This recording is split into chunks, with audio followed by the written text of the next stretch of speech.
Hi everyone, how you doing? I'm just waiting for Dr. Gail Parker to join, and I think she's through. But welcome everybody, and thank you for joining us. Hello. Hello. How are you? I'm doing well, thank you. Well, welcome. So we can give everyone a bit of time to join. I see people are coming in.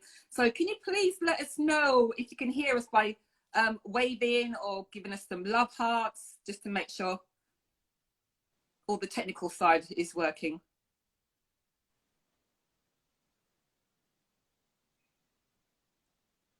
Yeah, I think we're getting we're getting some love hearts here. Thank you for doing that. So we're getting some love hearts here. So welcome and thank you and welcome, Dr. Parker. How are Thank you you. doing this I'm morning? doing well, thank you. Yeah, you're looking very well indeed. Very well indeed. So thank you for agreeing to hi Paula, for having this conversation with me. I'm so excited for this. I know we did a Zoom chat before Christmas and we got excited. I think we started having a very involved conversation. So hopefully that will follow through today as well. But first and foremost, we're here to talk about your book as well. But what I'd like you to do is to introduce yourself. You want me to introduce myself? Yeah, tell everyone about you. Tell everyone about yourself. Okay, well, I wasn't expecting that, but hi, I'm Dr. Gail Parker. In the yoga world, they call me Dr. Gail. So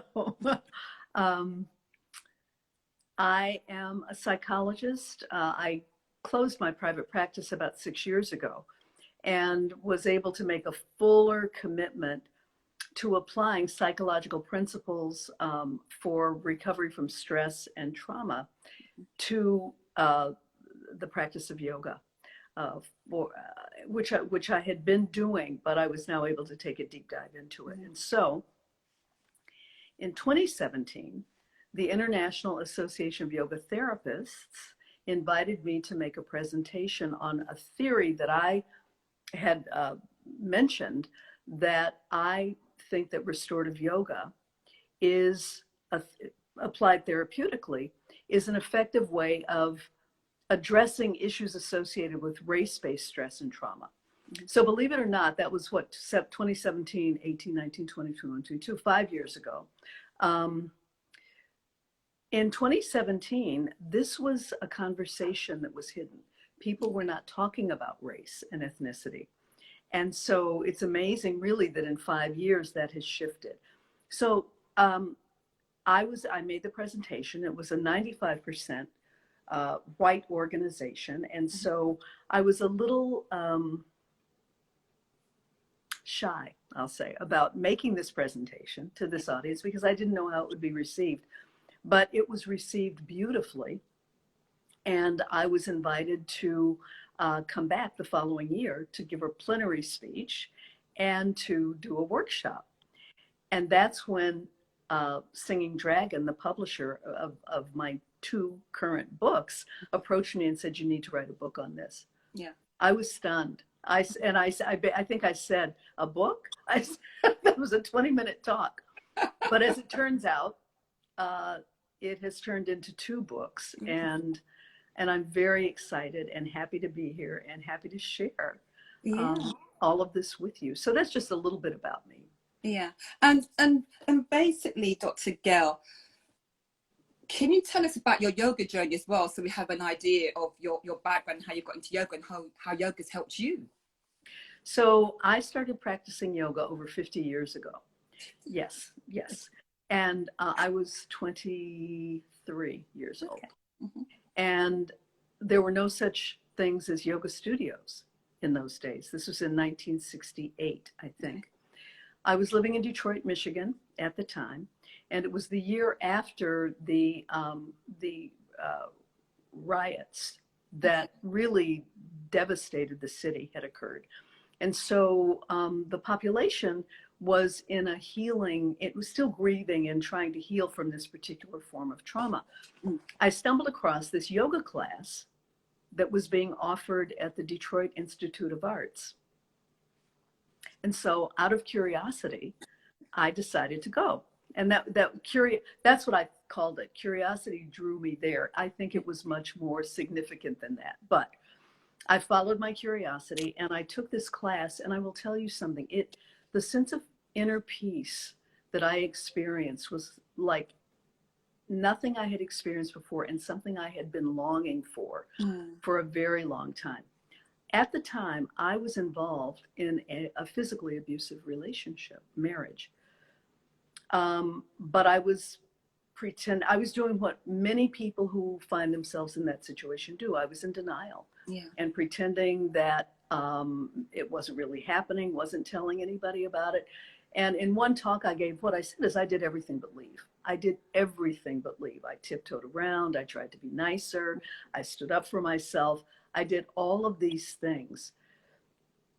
But it was not until after a year into this yoga practice, and I was only going once a week. The class was offered once a week. We were invited to practice the postures that we were learning at home. And then we would come back the next week. So I was introduced to a home practice. That's how I started practicing yoga, really. We were given the autobiography of a yogi to read. And it was way over my head at the time. I have since read it a couple of times. And, but I read it and I tried to understand it and appreciate it. I did appreciate it. I didn't understand it. And I later found out, many, many, many years later, that the teacher, the man who was teaching the class, was named Oliver Black, and we called him Mr. Black. Mr. Black wore a black suit and tie to teach us. He did. Yes, he did. Okay. And there were no such things as yoga mats, yoga clothes, nothing. This is 50 years ago, nothing. So we were practicing on the marble floor of the Art Institute. We were doing a very gentle form of yoga. And I later found out that Mr. Black, as it turns out, was a direct disciple of Paramahansa Yogananda. And I found this out serendipitously. I was on Facebook. This is about maybe only 10 or 15 years ago. I was on Facebook and somebody mentioned that they had been to a retreat center in northern Michigan, Song of the Morning Retreat Center, and what a beautiful place it was. So for some reason, again, I clicked on the link and it said, Song of the Morning Retreat Center was founded by Oliver Black. Mr. Black used to teach yoga at the Detroit Institute of Arts. And there he was in his black suit and tie. And I was so relieved because I had been telling this story, but it seemed preposterous to everyone else. And it started sounding maybe, well, you know, that was a long time ago. Maybe I had made this story up, but I liked it, so I kept telling it. I was so relieved to discover this. But the thing that I intuited from reading this is I thought, you know what? I never, ever, ever walked away from yoga. Ever, ever. Even before studios existed, there were no voice recordings where you could listen to someone tell you how to get into the postures. You looked at the book, you looked at the picture, you did the pose. And then you remembered what you had done. That was it. That was the practice. Oh my gosh. And it was self-study, literally. And I realized, I thought, you know what? When I read this story about Mr. Black, I thought I was introduced to the practice by a master. And I am positive that's why I have always loved yoga and always, I live my yoga. And I'm pretty sure that that's why. So it was not the kind of yoga that we in the West, at least in the United States, experience now, which is frequently a form of exercise, a way to be healthier, which it's a good thing. All of these things are important. Yeah. But the spiritual component of the practice is not always shared directly. It can be infused indirectly into the practice, but so it's a very deep love that I have of this practice. Anyway, out of all of that, I didn't know it at the time, but a year after I got into this practice, I had an epiphany, and the epiphany was a physically internal experience where my former husband was being physically abusive. And all of a sudden, I had this inner voice said to me, and the voice sounded to me as loud as I sound to you right now. You know he's crazy, but so are you for putting up with this. You need to get a divorce. That's what it said. That's what I heard. It absolutely liberated me. Yeah. It absolutely did. Now, in those days, again, divorce wasn't available either. No, you couldn't get divorces in those days. You had to have a reason, and the reason was never good enough. Like being involved with a physically abusive person was not always enough to do it. But I remember the resolve that I felt in my body. The miracle was in that instant of recognition within myself. I never said a word. All of a sudden, this man stopped hitting me, walked away. We never talked about it. We never said a word to each other, but he never lifted a finger to touch me again.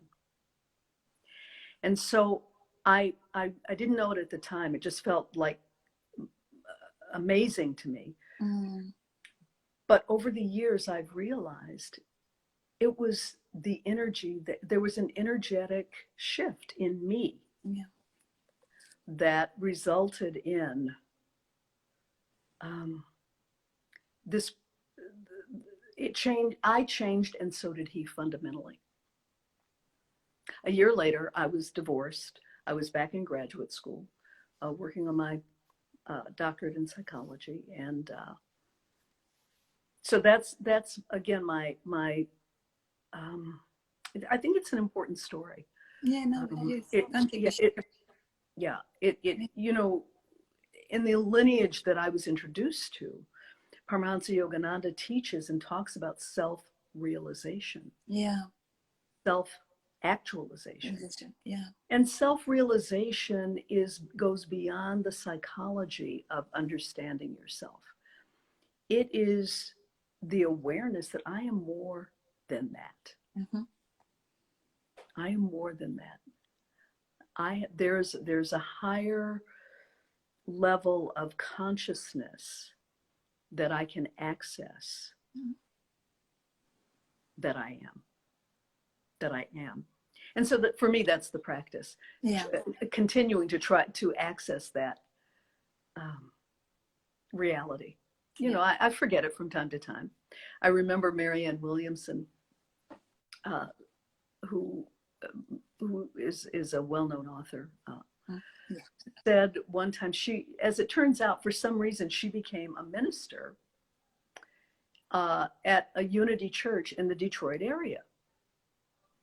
And I would attend her services from time to time. And I remember her saying one time, and the irony here is she's also born into the Jewish faith, but she was now preaching in a Christian denomination. It's more than Christian. I mean, it was, but those were the metaphors that she was using. She said the only difference between Jesus and us is that he never forgot who he was. Yeah. Isn't that interesting? I just thought that was so powerful. Yeah. And and by the way, I had no idea I was going to talk about it this way. Yeah. But Paramahansa Yogananda has also written a book called The Yoga of Jesus, which is fascinating. Okay, I'll check. Fascinating, So, but thank you for sharing such a powerful story, you know, and how you got into yoga. But the self-realization you had early on, and that just shows a connection, Dr. Gail, to your innate wisdom that underneath all you were going through, we all have innate well-being, but we don't know it. That's right. And we need to tap into that. And that's what I've been seeing. And we'll come on to your book a bit later on, but your book is going to become my Bible, because there's a lot of questions I had. And your book answered so many. I've got so many highlights and to go back and do the self-reflections. I love the book because the book's given me the how to do what I need to do. You have highlights. I do too. But to hear your beginnings lets me understand the knowledge that comes through in the second book, because everything we need is inside of us. But the way we've been conditioned and taught that everything we need is outside of us, and it's not. And it's only when, for me, my realization of that was during my yoga helped me to see that, when things were going wrong, it was like a path unfolded in front of me. I became ill with Bell's palsy. And I believe that we discussed that when we chatted before, but I believe now that's a result of stress. But I refuted at the time. I was so in this corporate world that I didn't believe it because it was normalized. And it wasn't until somebody actually said that when I had the stress, I had the condition, I actually got up, Dr. Gail, and I didn't ring the hospital. I actually was like ringing work to say I can't come in. And that's sort of strong Black woman story was coming through, but I didn't even realize it's just an instinctive thing that I did. But it taught yoga to show me that I was so much more than that, and my path then changed because exactly right. It was the wake up call. I need to see that the life I had wasn't serving me well. I was burning out, and my physical body gave me a sign. I had the sign before, but I pushed it away. But then I woke up one morning and my face, the right side of my face had drooped. Oh. And I was in a state of shock, but underneath that all, and what I see now, Dr. Gail, is that I had innate well-being because physically I was okay, it was visible, but it's taken me years to realize that, because the things I did that morning, like I rang work and I spoke to my boss and he told me what he thought I had, and he was correct in his diagnostic. So I was like, okay, and I went to the doctor and they told me what I had, and I took 4 weeks off work. But I became less, external. I had time to reflect. And I didn't know at the time, because in the beginning I blamed myself. Why me? Then why me? Why don't I deserve this? But I now see that was a way that I changed my path for the better. That what I'm doing now is my purpose. That what I was doing at the time, it wasn't so in that respect. And so yeah, but we'll come back to the stress and the trauma. But that was my way into it. And when I first started yoga, I realized that it was very diverse. The teacher I had was very diverse, and a little bit like you. It wasn't like, marble floors. We had yoga mats then, but we didn't have yoga clothing, and there wasn't social media in the way that I had expectations of what yoga should be. So I was able to get into that and cultivate a practice of yoga. Mm-hmm. Mm-hmm. And to come back and to see that everything I ever wanted was in me, but I started to change to fit in with society. Because if I didn't like something, I'd leave a job without another job, and I'd find a job. So I was being taken care of, and I didn't realize that things seemed to be easy, but it just seemed to be constant. I had no real, the grounding that you had to know that there was something more than me in that respect that was guiding me. But it was there and it was evident, but I couldn't understand it at the time. And as far as I'm concerned, that's the work, because it's always there for all of us all the time. Yeah. And our work, I think, and this is what I like about restorative yoga. Now, don't get me wrong, I love an active practice, and very active, and have had one for most of them. Once I discovered yoga studios, I loved every minute of every intense yoga practice I took. Yeah. You know what I mean? Yeah. So, and interestingly, as BKS Iyengar reminds us, but as we mature, the practice shifts. And yeah. I didn't really think this was ever going to happen, but it has happened. And so, and they also say that we teach the thing we most need to learn. And so when I discovered restorative yoga, which I did in a yoga teacher training, I realized, I thought, you know what, this is a practice. As a psychologist, I'm always trying to help people understand that they do have an inner life. Yeah. I'm trying to support an internal focus.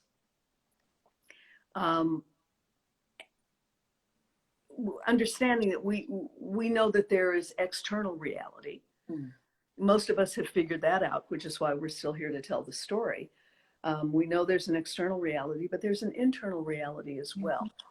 And what I didn't realize for a long time as a psychologist is that a lot of people don't know that. Yeah. They don't realize that the locus of control, and I don't want to use that word, the locus of our power is internal. Yeah. It is not external. Yeah. And part of living in a culture that believes in power and control, yeah, teaches us that the power is outside of us. And that's a way of staying on top. Yeah. Not for us, but for the people who want to dominate and have power over. It's very helpful if we think that they're the powerful ones and we're not. And even in some of our religious training, we learn that God, our higher power, is external to us. Yeah. It's not true. No. And as we begin to discover that, oh no, the power is within me, that's the transformation. And that's what I talk about in both books, Transforming Ethnic and Race-Based Traumatic Stress with Yoga, is the recognition that, wait a minute, I've been conditioned socially to function in a particular way, in a system that is oppressive, that believes in and acts on power over. So we've all learned that. So we know how to do that. Yeah. Now we have to learn, wait a minute, what if it turns out that the power is in me? Wow. What does that mean? What does that mean? And that becomes the question. So our practices, particularly restorative yoga, for me is is a way of cultivating that awareness that, wait a minute, this is in me. This is in me. And so what I teach is that our mind is not just a storehouse of information. Our mind is also a tool of awareness. And awareness is the medicine of healing. Awareness is the medicine of healing. And so to the extent that we continue to cultivate and deepen our awareness of who we really are, each one of us, then we can begin to tap into that internal power, not power over, but our own strength, our own power, without capitulating to the belief that it doesn't, I don't have any. I'm a victim. Yeah. I am oppressed. Yeah. See? Yeah. So, which is how I was functioning in that marriage. Yeah. I'm a victim of an abusive marriage. I have to keep it a secret. I have to tiptoe around. I have to lie about what's really going on in my life, so nobody knows. I'm full of shame. I'm full of guilt. So our practices, when offered therapeutically, can support us in realizing and recognizing who I really am. And then when I know who I really am, guess what else? I know who you really are. Yeah. And so the greeting that is used, at least in the United States, I know that in India, namaste is a hello, how are you greeting. In the United States, it is a way that yoga practices are frequently ended to say, the light in me honors the light in you. Those are more than words. Unless I'm tapped into my light for real and understand that, you know what, we're all members of the human community here. Even though we are all different. Yeah. Our yoga supports us, I think, in in understanding that. Yoga doesn't ask us to be the same. It reminds us that we are yoked. That we are. And that we as individuals are whole and complete just as we are. And so one of the things I also teach is you already are who you're trying to become. We are. Yeah. And I think that's so true. But what the difficulty is, Dr. Gail, is that comparison comes in and we try to be something that we really aren't. Yeah. But what I found in my journey of discovering, it's happened in spite of me. And that's why I go with the flow, because I'm doing what I'm doing now and it wasn't part of my plan. So it was a part of a greater plan, and I'm beginning to recognize that. And one thing, starting to touch on the book now, there was one bit that I never understood, and I always tell my friends that I'm beginning to know myself, and I can be anywhere, and I have a sign when I know that I'm okay. And in spite of me, it's not even going in my brain. I sing in this ridiculous operatic voice. And in your book, you've made me see what it is. It's my bliss, letting me know that I'm okay.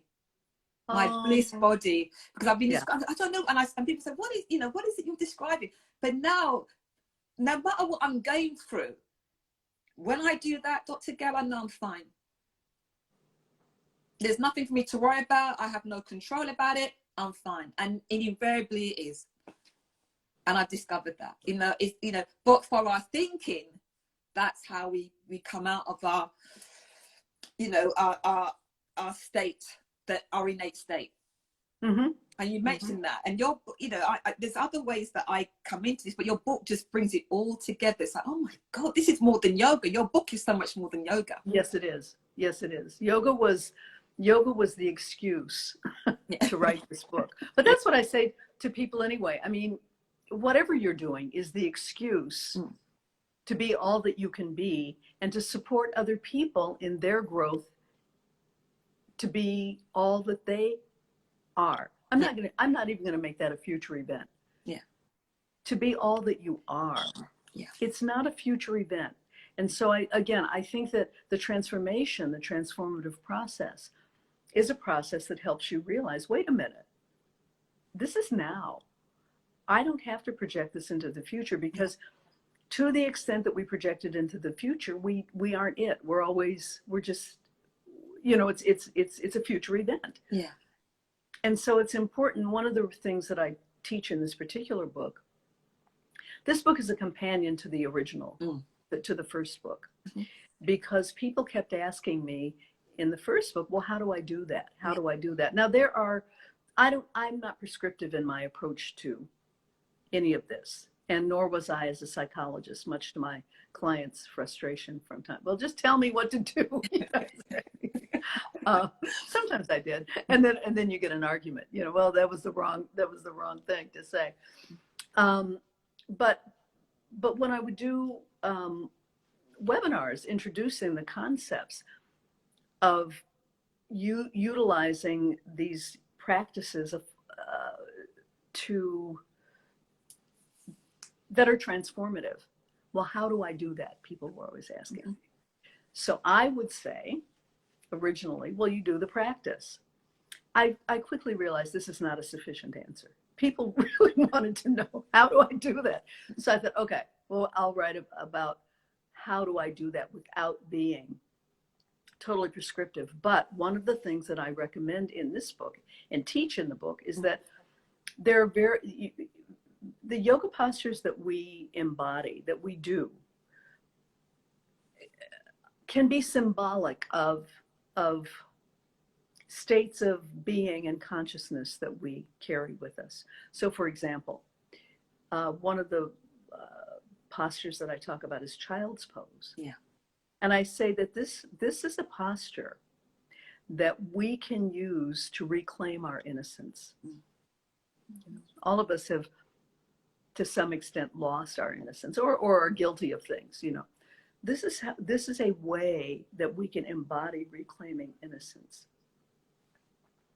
And then I offer affirmations to use during the posture to support that. Affirmations, the language that we use, is powerful, and it influences our being, and it influences the world, believe it or not. Each one of us has the power to change the world through individual personal transformation. That's the thesis of both books, really. How do I do that? Well, how about utilizing some of these postures to reclaim and remember lost parts of self? See? So that we are no longer fragmented, but that we are actually practicing our wholeness. That's what the book is about. Yeah. We are saying words that plant seeds and take root in our consciousness that support our wholeness. And then there are journaling prompts that further implant these ideas in our consciousness, that support us in understanding. Like you said, you realize when you're singing opera. I do that too, by the way. I do. I'm glad it's with me. Has anyone ever walked in on you while you're doing it? No. Yeah, well, I've had that. It's quite embarrassing, but anyway, I do it anyway. That awareness, one of the journal prompts is, I know, how do you recognize when you're feeling a particular way?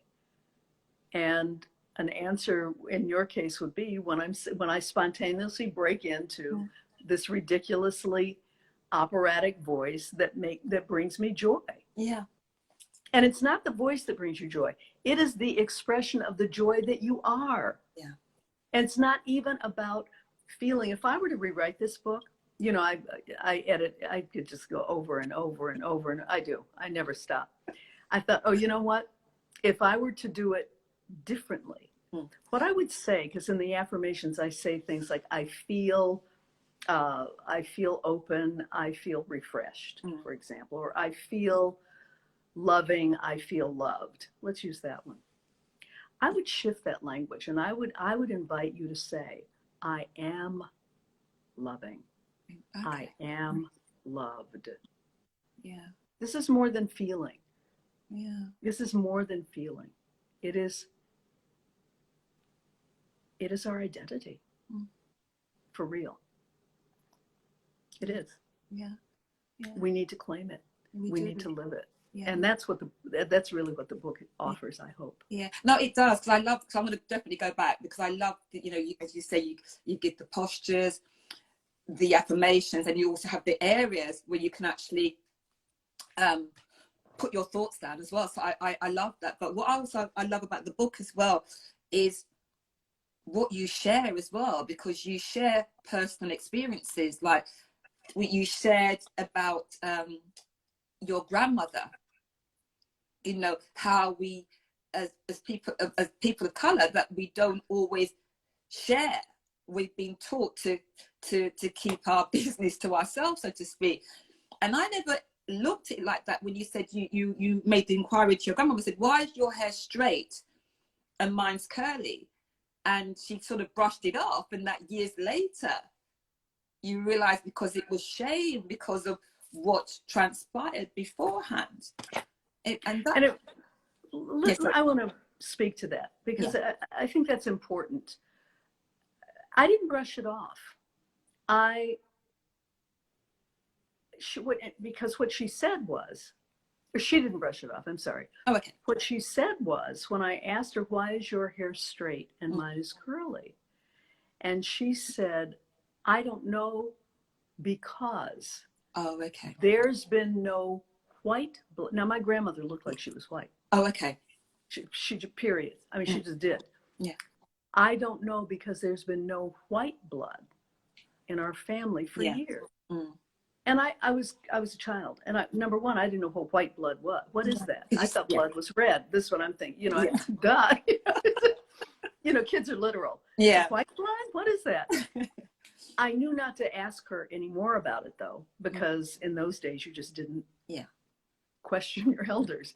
But I went to my mother, because it was confusing to me. And so I said, in addition to which, as I said, she looked what we knew she wasn't, but you know, I said, why did she say that? And my mother explained to me then, she said, because during enslavement, the white plantation owners would rape their enslaved women, their enslaved women. Yeah.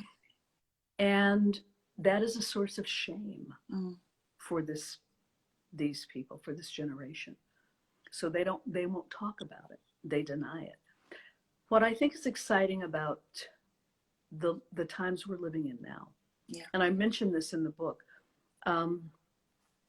Caroline Randall, who is a poet and a professor at Vanderbilt University in Nashville, Tennessee, wrote a beautiful op-ed in the New York Times during the time when people in the United States, you were doing it in the UK as well, were protesting and demanding that statues, that racist symbols of racism statues were being torn down.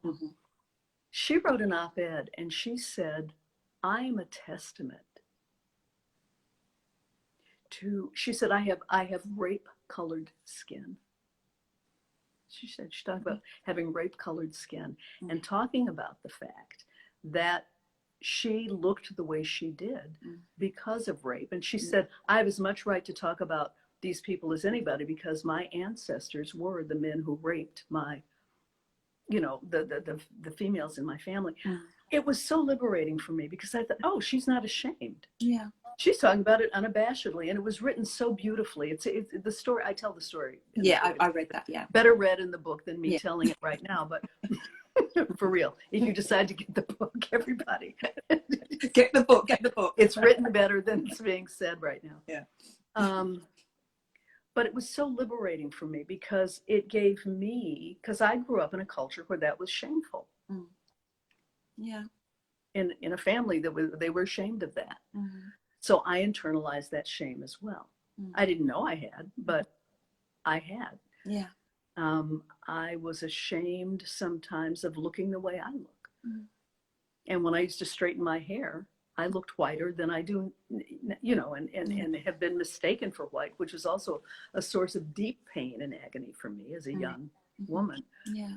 And a surprise. Because in my family, this is what we all look like. So we all know what white-looking Black people look like. You know, so we do. So, and so that was like always a shock to me, and also painful because it made me feel invisible. Yeah, it made me feel invisible. Anyway, but yes, I think the hardest part about writing both of these books, although it wasn't as difficult the second time, is sharing the personal stories. Yeah. But I always had to take a moment and think about, do I want to share this? How do I want to share this? Yeah. Am I going to share this? Yeah. Is it okay to share this? All of that. So you have to sift through all of that and that's the process, by the way, that all of us have to go through, regardless of race or ethnicity. Yeah. When you step into your own deep awareness of self. To get to capital self, we have to get through all of that other stuff that we call, in yoga, we call them the samskaras. All of that stuff that we've buried, that we haven't wanted to look at, that we haven't been able to look at, comes to the surface. Yeah. And in a therapeutic practice, we learn, at least I teach, that it comes to the surface so you can release it. It's energy coming to the surface that wants to be released. That's all it is. That's all it is.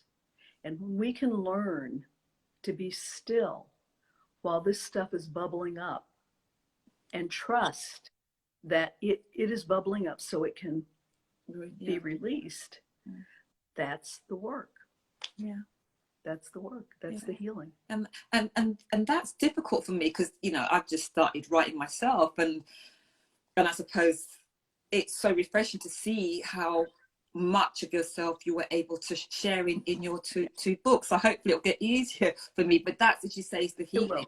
It is the healing part of the process of going through this transformation. But what I love as well, Dr. Gail, in the book is how, you know, we always hear authentic self, but you really break it down that we need to really embrace all of ourselves, and it includes our shadow self. You know, like everyone else, I thought shadow's not good and pushed it away. But it was very enlightening what you said, that it's part of us, and we need that to help us to heal. The shadow self, see, the Western European version of the story is that darkness is foreboding. Shadow is scary. Shadow is not something we want to touch. So we're afraid of it. Yeah. But there's another way to view it. That's the Western European view. In indigenous cultures and Native American cultures, they say that that's an aspect of spirit. In African cultures, we say that the darkness is powerful. Even in India, when you think about Kali, who is black in India, she's a deity. You know? So what the shadow side of self is just the part of ourselves that we're not paying attention to. Yeah. That's all it is. Yeah. And for some of us, that's what's best in us. Yeah. And so the surprise and the reward and the gift in exploring and being willing and open to meeting your shadow self face to face is that the gift of, again, recognition. And now I am more fully who I am. It doesn't mean that I am evil. Yeah. Or that I have this, although, I mean, we do bump into parts of ourselves that we think, ew, yike, I don't like that. You know, we do. Yeah. I mean, but that's part of the growth process as well. None of us is running a perfect game here. Yeah. And all of us have, because we all share as human beings, all of the aspects of self that are possible. Yeah. All of it. It's like, for those of you who've read the Bhagavad Gita, I think it's in chapter 11, when Arjuna finally has the courage to say to Krishna, okay, I want to see. I want to see everything. Yeah. And so Krishna says, okay, here we go. And Arjuna, he can't take it. It's too much. Yeah. Because it shows every aspect of selves, of which all of us occupy. We all have all of that in us. Now we have choices to make. Which aspect of self do I choose to express?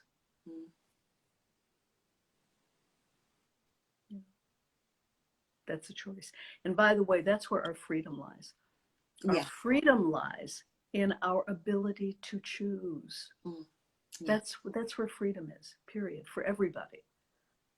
And when we give up our freedom to choose, or when we're under the illusion that we no longer have the freedom to choose, we are enslaved mentally. We're enslaved. Yeah. We have freedom to choose, always. Yeah. Like, I'm staying in this abusive marriage because I didn't think I had the choice to get out. Once I realized, wait a minute, I don't have to do this. It's free, yeah. The liberation, yeah. But then, of course, once that thought comes up, then you think, oh my God, what if I do it? Yike. What if? So I think this is in the chapter on authenticity. It's a very simple,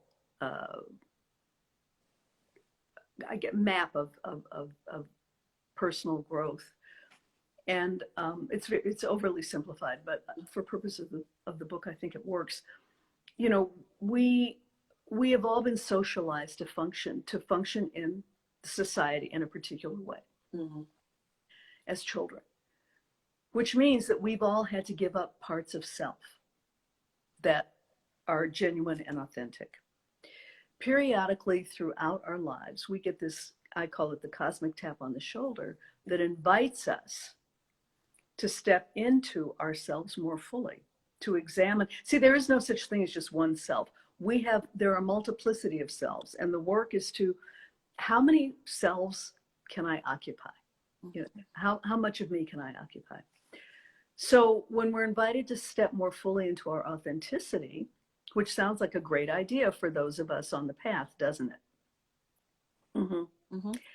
We get scared because what we bump into is, but what if I actually do this? Yeah.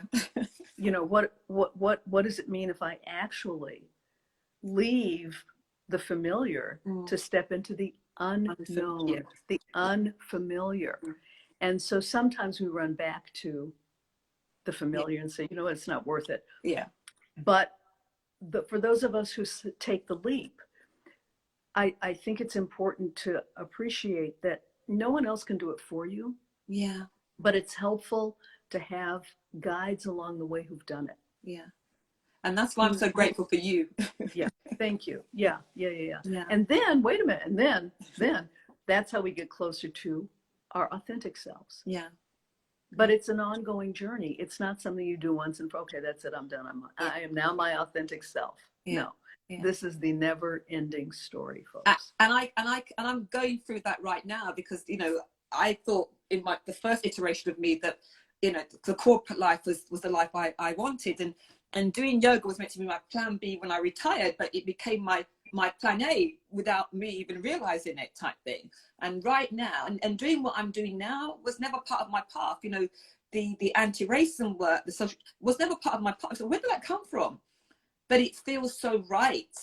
It feels as though, you know, it is meant to be. And right now I'm going for another crossroads, and it's like, but what is it meant to be? It's like, you know, sit with this. Just, you know, you've trusted this before, and it's you know, you've been fine, so sit back. But again, you know, that societal conditioning, it's like, you know, it's the new year, you know, new year, new you, which I don't believe in that or subscribe to that, but all that's coming through. But it's like I'm sitting quietly and waiting for the innate wisdom, the universe to present the path for me to follow. I wonder if all of us are doing that, because that's exactly where I am right now. Yeah. That is exactly, no, it is. Really? Because last year, after the first book was published, I think the first book, first of all, the publication was delayed due to COVID.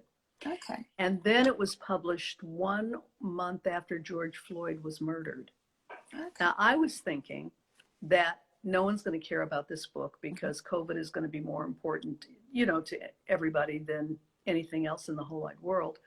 And I was stunned that it really took off. And really remained a bestseller for a full year. Yeah, so it was quite something. Yeah. But I forgot where I was going with this. We were talking about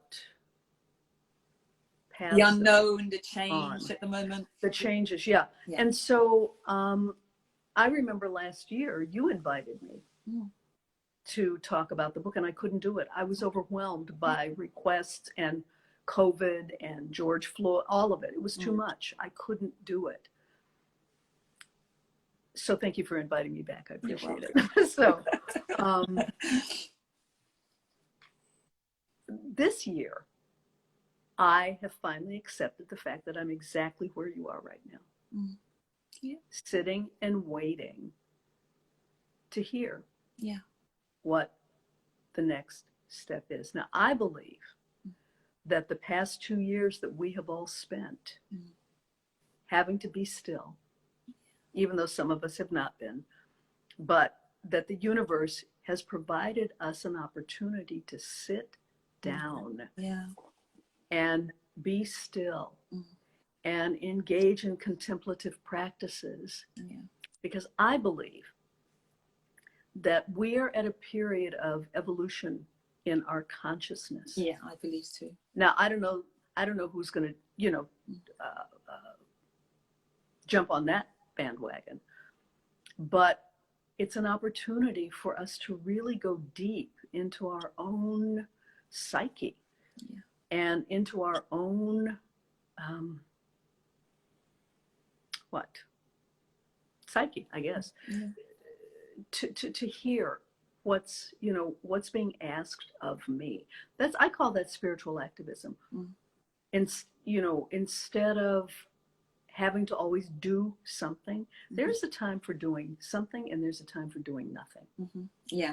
And if you're reading the tea leaves, it would seem to me that now we're being invited to do nothing, to not do a whole lot right now, to be still. Yeah. Being still, this is again where restorative yoga, I think, is powerful, and particularly for people who are oppressed, who are on high alert most of the time, waiting for the next shoe to drop, who don't feel safe, who cope, who manage, who get through life and are doing what they have to do, but who are always waiting for the rug to be pulled out again. Yeah.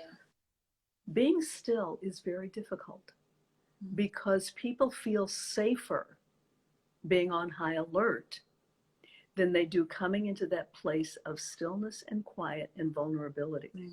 So for those of us who teach and practice yoga, particularly those of us who teach it, if you're teaching these quiet practices, these trauma-informed practices, these stillness practices, it's really important to appreciate that people who are being oppressed don't feel safe in stillness. Yeah. That doesn't mean you don't invite them there.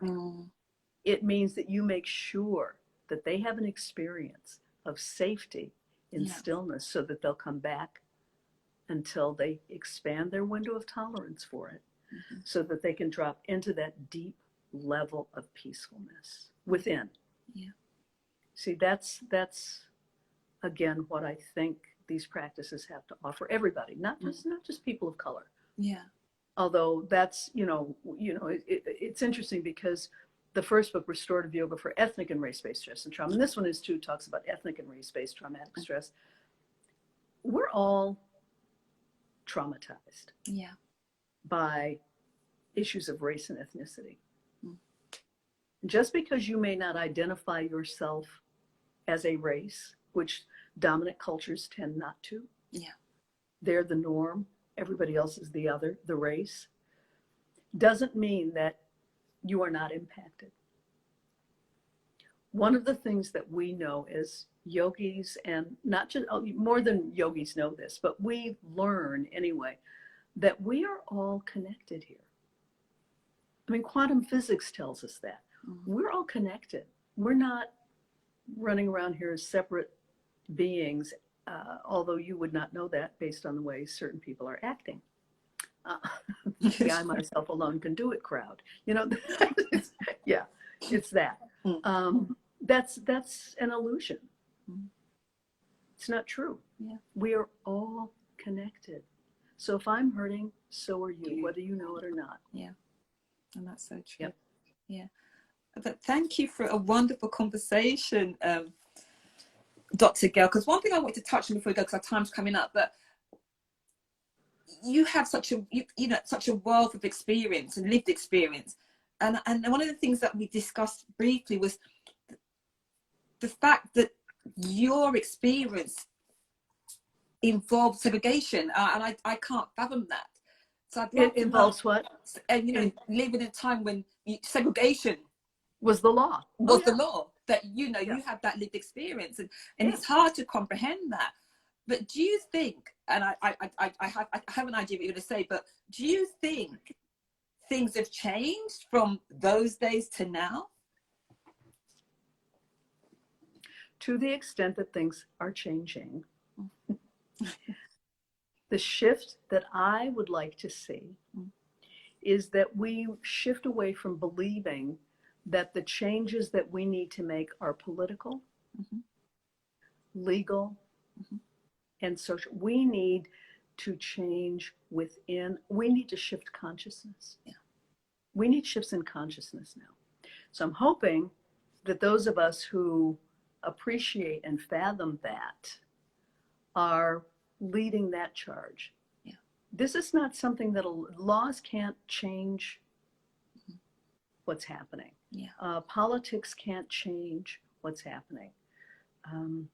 Even a lot of social justice movements that are externally focused don't change what's happening. And so I think it's just time to take it to the next level. When I used to practice therapy, my clients would come in, they'd feel defeated.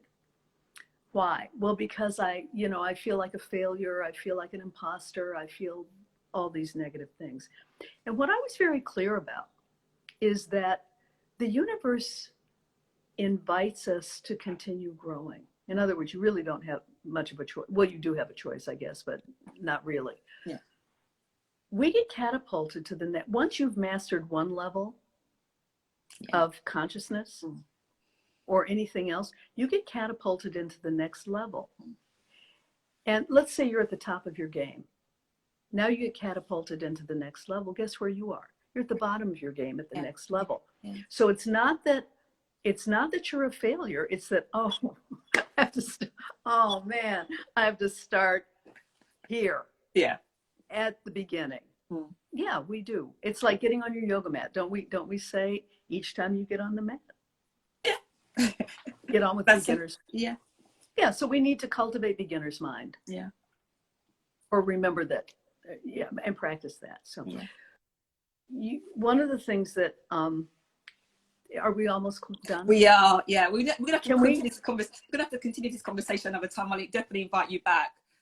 Okay, can we? Yeah. One of the you sent me a notice that said that if you want to purchase this book, you can purchase it at a discounted price. Yeah, what I'll do, I'll pop it. I'm going to save this. You can put I'm going to save, and I'll put it in the link as well. The code for the both books.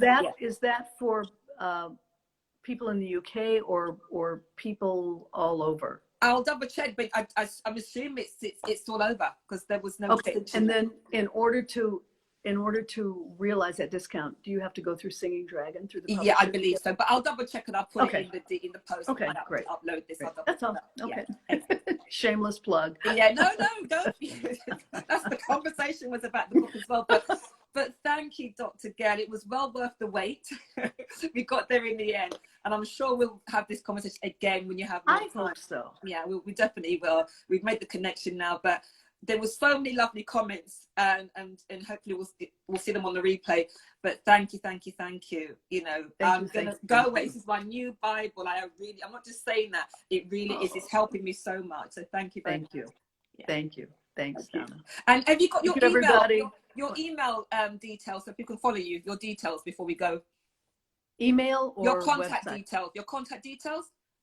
Okay, so I'm going to give you my website. It's easy, and then you can contact me through that. Okay. Dr Gail Gail Parker.com. Yeah. It's very simple. Yeah, excellent. DrGailParker.com. Okay, thank you. It's been a pleasure. Enjoy the rest of your day. Thanks, you too. Thank you. Bye, everybody. Bye, everyone. Thank you for joining us. Bye.